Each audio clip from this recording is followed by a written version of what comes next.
हर हर महादेव। दोस्तों, जानते हैं त्र्यंबकेश्वर ज्योतिर्लिंग का महिमा क्या है और कैसे वहां पे भगवान भोलेनाथ प्रकट हुए थे। त्र्यंबकेश्वर भगवान का मंदिर नासिक जिले में स्थित है। यहाँ भगवान इस मंदिर भगवान शिव के 12 ज्योतिर्लिंग में एक है, जिन्होंने भारत में सबसे अधिक पूजा जाता है। मंदिर के पास ब्रह्मगिरी नामक का पर्वत पुण्य चलीला गोदावरी नदी के तीर है। उत्तर भारत में पाप नाशिनी गंगा का जो महत्व है, वही दक्षिण में गोदावरी का है। जिस तरह गंगा अवतरण का श्रेय महातपस्वी भगीरथ जी को है, वैसे ही गोदावरी का प्रवाह ऋषि गौतम जी को महान तपस्या का फल है, जो उन्होंने भगवान आशुतोष के प्राप्त हुआ था।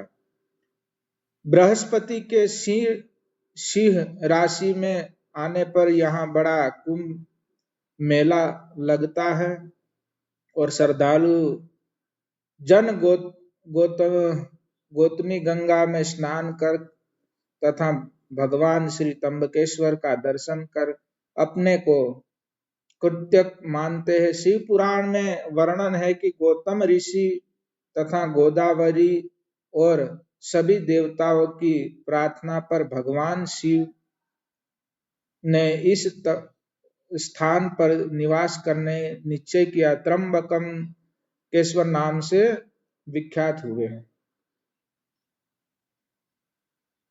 त्र्यंबकेश्वर ज्योतिर्लिंग सबसे अद्भुत और मुख्य बात यही है कि इसकी 3 मुख सिर है। इन्हें एक भगवान ब्रह्मा, एक भगवान विष्णु और एक भगवान रुद्र का रूप माना जाता है। इस लिंग के चारों ओर एक रत्न जड़ित मुकुट रखा गया है, जिसके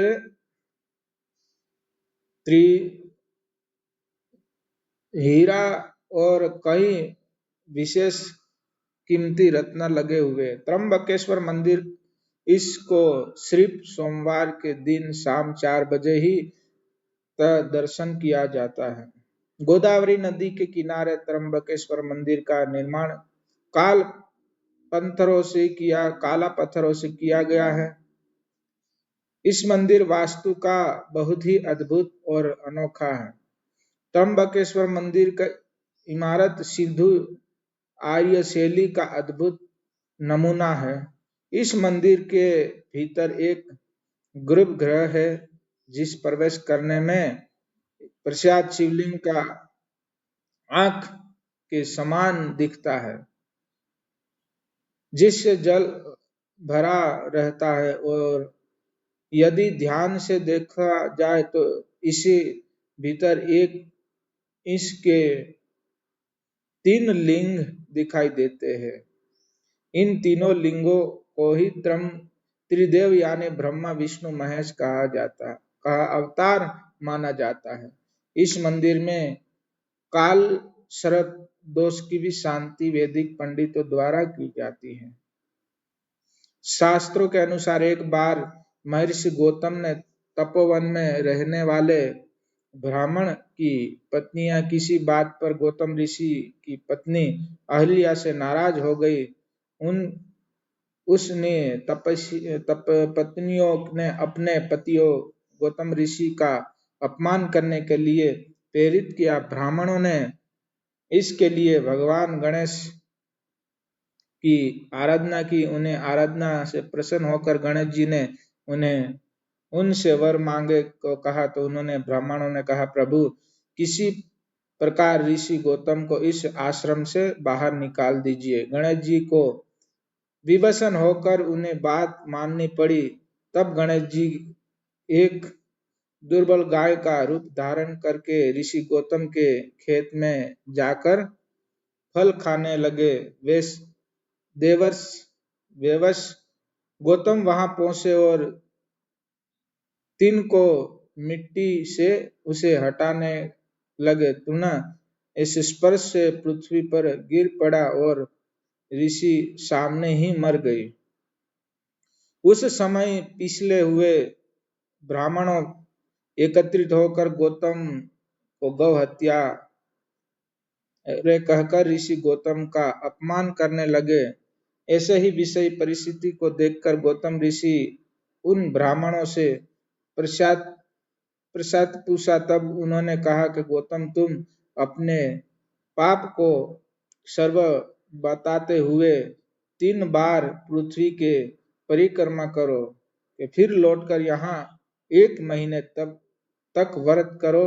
इस बाद इस ब्रह्मगिरि पर्वत 100 बार घूमो, तभी तुम्हारा शुद्धि होगी। यदि यह न कर पाओ तो यहाँ गंगा जी को लाकर उनके जल से स्नान करके 1 करोड़ पार्थिव लिंग के से भगवान शिव की आराधना करो। इसके बाद फिर गंगा जी में स्नान करे, पुनः 100 घोड़ों से पार्थिव लिंग को स्नान कराओ, तुम्हारा उद्धार होगा। गौतम ऋषि ने इस प्रकार कठोर तपस्या की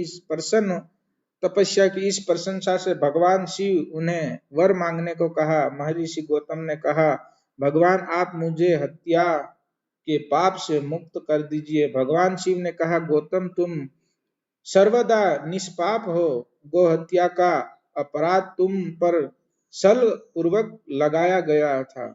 ऐसा करने के लिए तुम्हारे आश्रम के ब्राह्मणों को मैं दंड देना चाहता हूँ। इस पर महर्षि गौतम ने कहा, उनके उपकार्य से मुझे आपका दुर्लभ दर्शन प्राप्त हुआ है। अब उन्हें मेरे परम समझकर उन पर आप क्रोध ना करो। बहुत सारे ऋषि मुनियों और देवगणों एवं गंगा ने वहां उपस्थित होकर ऋषि गौतम की बात का अनुमोदन करते हुए भगवान शिव से सदा वहीं पर निवास करने की प्रार्थना की। देवों के प्रार्थना करने पर भगवान भोलेनाथ वहीं गोमती तट पर त्र्यंबकेश्वर ज्योतिर्लिंग के रूप में प्रतिष्ठ हो गए। त्र्यंबकम नामक ज्योतिर्लिंग सभी कामनाओं को पूर्ण करता है। यह महापातक को नाशक और मुक्ति प्रदान करता है। जब सिंह राशि पर बृहस्पति आते हैं, तब इसी गोमती तट पर सकल तीर्थ, देवगण और नदियों में श्रेष्ठ गंगा जी पधारती है तथा महाकुंभ पर्व होता है। यह है त्र्यंबकेश्वर ज्योतिर्लिंग का महिमा। हर हर महादेव। आप कमेंट शेयर करना, वीडियो अच्छा लगे तो लोगों को लाइक करना। हर हर महादेव।